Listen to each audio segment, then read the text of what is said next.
Hi everyone, Andrew Van Leeuwen from Motorsport Network here. We're at Sydney Motorsport Park for round 7 of the Repco Supercars Championship, and this is the Repco Rundown.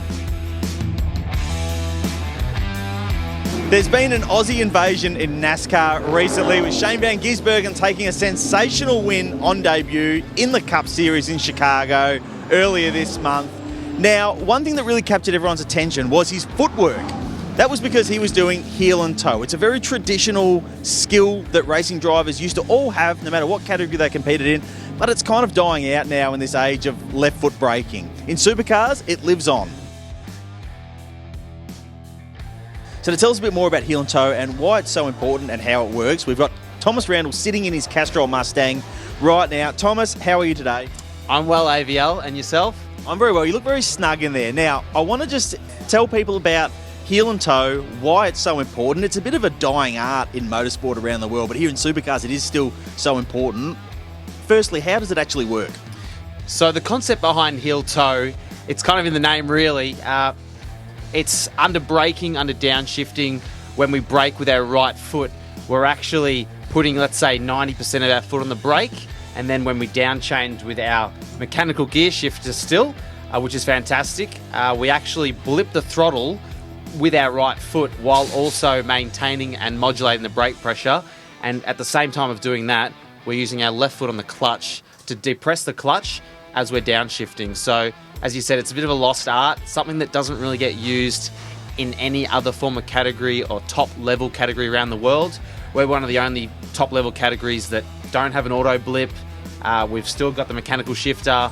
So there's quite a lot of little intricacies under braking that we need to be aware of and we need to do to keep the balance of the car.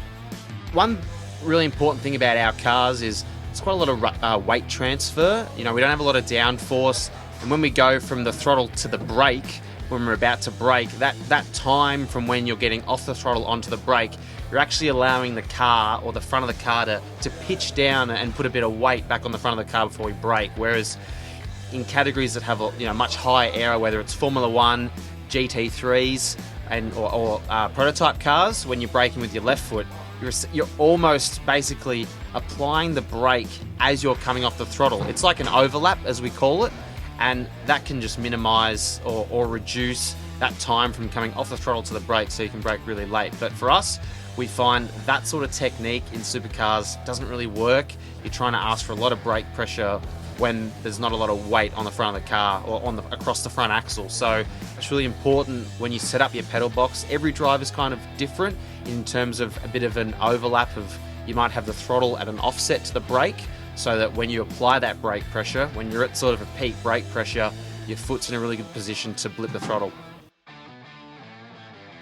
If you're at the track here this weekend, make sure you check out the Peter Brock Trophy. That is going to be on display in the merchandise area. The Repco rider will also be in action, running people from the car park right here to the back of the pits. I drove the Repco rider yesterday around the track. It was a heaps of fun, so make sure you check that out. That's free of charge. If you're not on the track, keep an eye on motorsport.com and autosport.com for all of the supercars news, and Repco's The Garage for heaps of fantastic supercars content.